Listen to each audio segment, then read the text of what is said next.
Bill the Bengal Tiger is certainly an interesting character. He may not be the best person at times, but he's fully aware of that. He's a live life the way I want to type guy. But as the story goes on, he does mature and realizes that he needs to look out for other people too. Alright, so spoiler warning time. For a good portion of this video, I'll be talking about stuff that's already happened in the anime. So the non-spoiler people could stick around until I give the warning that I'll be discussing manga stuff. So with that out of the way, Bill! If you notice, each of my videos I base off of a subtle theme and build the video composition around that. Louis Part 1's theme was Persona 2 Innocent Sin, trying to move on and come to terms with your dark past. The Melon video's theme was Letting Loose. I was covering a crazy and psychotic character, so to match that theme, I sweared a lot more than I usually do in that video. The Erdo video's theme was Persona 4, accepting and trying to deal with the inner demons living inside you. So what's the theme for this video? Well, theater, you know, because...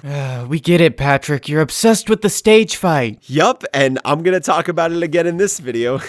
Something I promised to do 3 months ago, but I know, I gotta slow down. Let's start at the beginning of Bill's character. Bill is one of the actors in Sheraton High School's drama club, and he's somewhat a second in command to Louis on the actors front. And actually, we don't even get to meet Bill until towards the end of the play arc. When Louis passes out and can't perform in the second show, that's when Bill comes out and says that he can. From his introduction, I was not expecting him to be so, I guess you could say, bold. But when him and Legoshi were rehearsing to cover for the next show, Bill was going hard at Legoshi. Bill, just like Louis, cares about his future a lot. Louis wants to prove that his species can be strong, while Bill wants to prove that his species can be bold, and so he places a lot in this. He sees being able to play Adler for a night as a huge opportunity. That's why he goes through many great lengths to make sure the performance goes absolutely perfect. Small little tangent time. So last year in my high school play, we needed an understudy to fill in for one of the leads. Before we did that night's show, I ran a couple of the scenes that I was in with that understudy, just to make sure that we both had everything down. Everything was chill, and yeah, Bill did exactly that with Legoshi, except, oh boy, he wanted to make it as authentic as possible and was like, Legoshi, show me your real wolf ferocious form. Bill also kind of doped himself up with rabbit's blood to really get himself hyped for the performance, which is where Legoshi takes a problem with that. Legoshi immediately recognizes that Bill was drinking rabbit's blood. He didn't care that there was a show that night. He was gonna stop Bill no matter what. Something I want to point out though, because Bill does demonstrate this throughout the series, is that, well, Bill has really great observation skills. Normally, yeah, anyone would scold Bill for having blood, but Bill also realized that Legoshi specifically reacted harshly to the smell of rabbit's blood, which means Legoshi is probably very familiar with it, which means that there's a likely chance that Legoshi has committed predation on a rabbit before, which, yeah, is a little close to the truth. As I mentioned in the Erdo video, Legoshi would have probably eaten Haru if Zoe wasn't there. So honestly, Bill also had some dirt that he could throw back at Legoshi. So this all leads to one of my favorite fight scenes ever, the stage fight. All my fellow theater people, I think we could all agree that one of our worst fears is heavily messing up on stage. Well, yeah, Legoshi completely derails the entire scene when he attacks Bill during the show on stage. But there's something so hype about this showdown because these two both have dirt on each other, and honestly, Legoshi isn't fully in the right. He did almost commit predation, and Bill, instead of putting him down for it, he's more like, you're putting me down for what I'm doing, when in reality, you're just like me. Are you trying to be a hero? Do you think you're the perfect carnivore? That can't be true. I can tell. You smelled the blood of a rabbit before, haven't you? You wouldn't have reacted so strongly from it otherwise, right? Did you injure a rabbit? Or maybe kill one? Calm yourself, comrade. We will surely understand one another. Damn it. I feel something warm. Accept it. It's proof of our kinship. Matching stripes from one predator to another. Ooh, God, that scene gets me chills. It's so good. Bill gave Legoshi scars to remind him of his incident with almost eating Haru. But even after that, Legoshi and Bill kind of became friends again. Well, maybe friends isn't the best way to put it. Legoshi kind of keeps watch over Bill to see if he does anything wild. While Louis and Legoshi are foils that get along with each other, Legoshi and Bill are foils who constantly butt heads. Because I'm gonna be honest, Bill inherently isn't really a bad guy. He's not a criminal or anything like Legoshi makes him out to be. He's more or less like the equivalent of that one kid in elementary school that learns swear words before everyone else. Like, sure, it disrupts the balance and all, but like, we all learn swear words eventually. What I mean by all this is that even though eating meat is illegal in the Beastars universe, so many carnivores do it at least some point in their lives. Eating meat from the back alley market is kind of a common thing for carnivores, and Bill just happens to be part of that huge crowd of animals that do that. Bill thinks that he's already come to terms with his carnivorous nature. He kind of figures that, yeah, I've already eaten meat before. It's whatever at this point. I'm a carnivore. That's what I do. So when the opportunities that meat is put in front of him, he's not going to push it away. Alright then, I'm gonna give you even more scratches on your back. Whatever. I will never, ever. Hey, Legoshi, wait. Sorry. If we were at school, I'd take your side, but we're not. Awaba. Look around you. This is the back alley market, and we are carnivores. What? So you guys are gonna eat it? Well, didn't you see the animals walking in the main street? They looked a whole lot happier than the animals at school, and it's peaceful here too. It's all because of the back alley market here. Don't you get it? You need to grow up. If I'm going to be totally honest, it really wasn't too much of a surprise that Bill was willing to eat one of that guy's fingers. He's established himself as a guy that does whatever he wants, so that's just him. Even Aoba and the other carnivores agree that eating meat is just a part of a carnivore's life. They'll probably do it at some point or another. And yeah, no surprise, Bill does become a frequent customer at the back alley market. Alright, non-spoiler people, it's time for you guys to head out because I'm going to start talking about manga-only stuff now. So Bill likes to tease Legoshi a lot for being a virgin, and he kind of brings it up a lot. Also, if you notice, Bill swears a lot more than the other characters. Yeah, he's a vulgar character, but I like how he's not a generic stereotype either. Something I found really cool is how Paru Itagaki didn't make him an athlete. He's a rowdy dude that happens to be in theater. You don't really see stuff like that in media that often. He's totally different than many other characters of his stereotype, and that's why he's so cool to have around, honestly. Sure, he gets a lot less relevant as the story goes on, but he still has a pretty good presence during the Murder Solution arc. He's one of the people that calls out Legoshi on all the strange things he starts doing during the arc. The Murder Solution arc, as we know, is about Legoshi trying to find out who Tem's killer is. He goes through many great lengths to take on Riz, and is pretty obnoxious about it. Legoshi is always like, there's a killer among us, and you're laughing, and Bill is like, bro, chill. You shaved your fur, and you always have a stern look on your face like you're silently judging all of us at all times. Bill is straightforward and gets to the point, and I always have a soft spot for characters who are more direct because they exude confidence. He doesn't really get his own arc until much later in the story, but honestly, I feel that works towards his advantage because he gets to show off just how sure of himself he is. He has a strong ego and doesn't let what anyone else thinks of him get in the way of him having a good time. He'll call out others on their bullshit while being fully aware of his own flaws, because as I said before, he's a lot smarter than he comes off to be. He's careful not to call out people if he knows there's no justification backing them that could be used against him.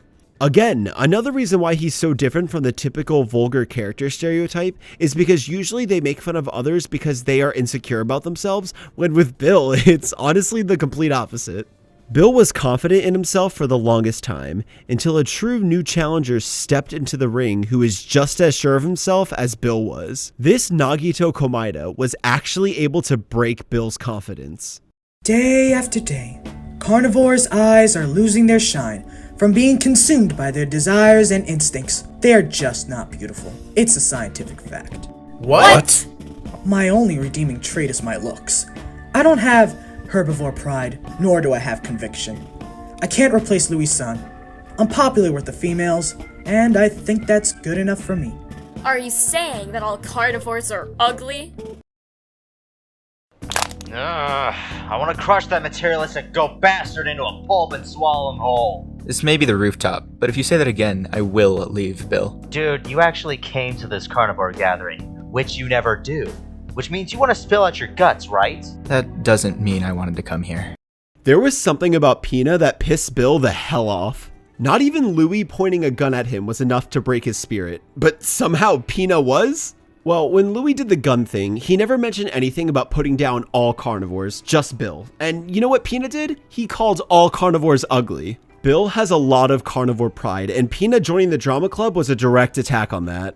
This led to the beginning of Bill's arc, becoming a better leader and not only thinking about himself. Directly after Peanut joined, Bill made the first step to becoming a leader by hosting a carnivore gathering on the rooftop of the school. And if you notice, afterwards, Bill kind of purposely showed off what carnivores were capable of to the herbivores because he wanted to prove that carnivores are not lowly creatures. But at the same time, that was kind of his goal from the beginning. He wanted to be Adler so we could prove the worth of tigers. And also during the Meteor Festival arc, when the lights went out, he directed the carnivores to guard all of the herbivores. So Bill always had it in him to become a leader, just Peanut questioning his pride is what really pushed him to do it. Also, what does Bill see as carnivore pride? Well, there's a stigma out there that some herbivores only see carnivores as dumb, savage beasts, especially large breed ones, and Bill does not want the world to see him that way. He wants to prove that carnivores can be just as smart, noble, and graceful as herbivores. As of more recently, higher up positions in society have been dominated by herbivores, and it becomes more apparent that a carnivore has to get on a hiring herbivore's good side if they even want a chance at getting a good job in a company. All Bill wants to do is be a good leader to show that carnivores are still capable of leading in a just way. And with carnivores leading comes them also protecting herbivores, with the two species working in unison together and not being divided. This is what Bill wants. He wants true coexistence. I know he still goes to the back alley market and stuff, but he's young and still maturing. Nobody's perfect, but Bill does slowly shy away from eating meat. I'm going to cover that a little later though, because now I want to talk about an event at Sheraton that showed Bill's true nature and proves that he actually is good at heart. After the Tao Kibi incident, Sheridan made a decision that starting next school year, Sheridan High School was going to become a segregated school. The herbivores and the carnivores would become completely separate from each other. And Bill freaked out right when he learned this. He looked to his herbivore classmates for their support to rally against this, but they were all completely fine with it. It took a strike at Bill's ego, except it hit in a different way than how Peanut did. Instead of rage, it made Bill very sad. He was hoping for so long that herbivores would be happy to coexist, but frankly, so many of them just didn't care. Also, along with the segregation announcement, came the fact that all carnivore-herbivore mixed clubs were going to be suspended. This is when Els came up to Bill and made a really strong point. Bill as a carnivore has a really bad reputation within the school. And Els said that without there being the drama club, she would have never gotten to know the good side of Bill and would have just kept on assuming that he was what Bill feared the world would see him as, a savage beast. Els' words cut deep into Bill because it made him realize the harsh reality that comes with segregation. No one is going to get to know the true him. Everyone will just generalize him. This led Bill down the track of cleaning up his act a bit more. He began to go to the back alley market less and tried to be less vulgar around large groups of people. This also led to the ship of Bill x Els, and real quick, I'm going to talk about that. So how do I feel about the ship? Well, honestly, I was indifferent for a while. They've only talked a couple times, but hey, one of the times that they did talk, it was pretty meaningful. So I'll remain neutral on it, because yeah, there's definitely some evidence to back this ship, and it's founded on wholesomeness, so yeah. Plus, I'm in no position to judge, because I am the only person in the entire world who ships Legoshi with... Dolph. Anyway, so Bill became an activist for desegregation in Sheraton High School. Do we know how that turns out? Well, we do, but we actually have to take a break from Bill's story for a while. So Legoshi drops out of school at the beginning of January, and we don't even get to see Bill again until August. Legoshi's fur turned white, and he was pursuing Melon, except Melon framed him erase style, and made it look like a 30-year-old albino wolf was trying to commit predation on an innocent gazelle. Legoshi needed somewhere to hide until he got his fur color back, and so Sheridan was the perfect place.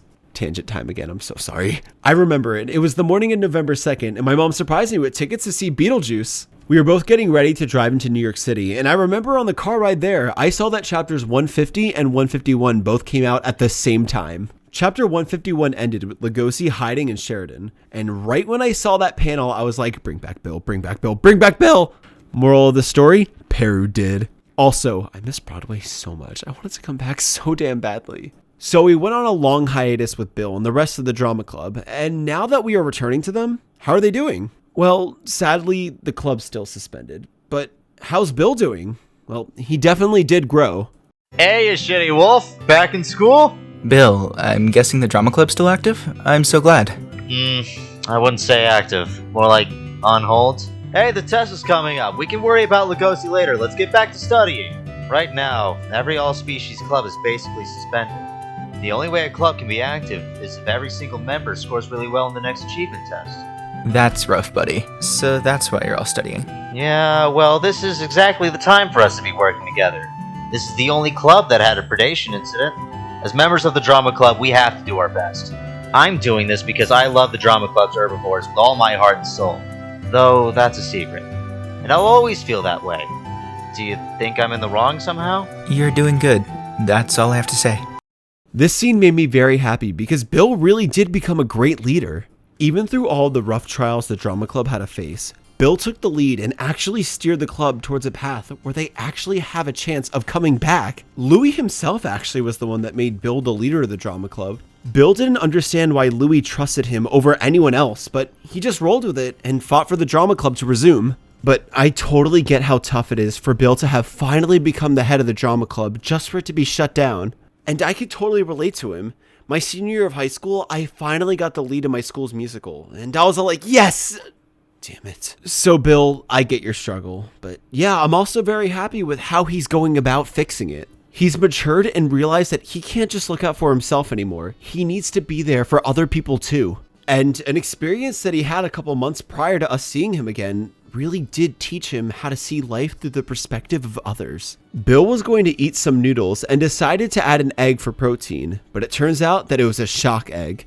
A shock egg is basically a fertilized egg that got accidentally mixed in with the eggs that were supposed to be unfertilized, and Bill was put in a position where he didn't know what to do. He could turn the chicken to the police or give in to his desires and eat it. Although right before he made his choice, Pina came in and guilt-tripped him into sparing the chick. From there, Bill, Pina, and Aoba took care of the chick for a week until they turned it over to the police. This experience was life-changing for Bill because it taught him how to see himself in the position of others. He declared that he would never eat chicken meat from the back alley market ever again.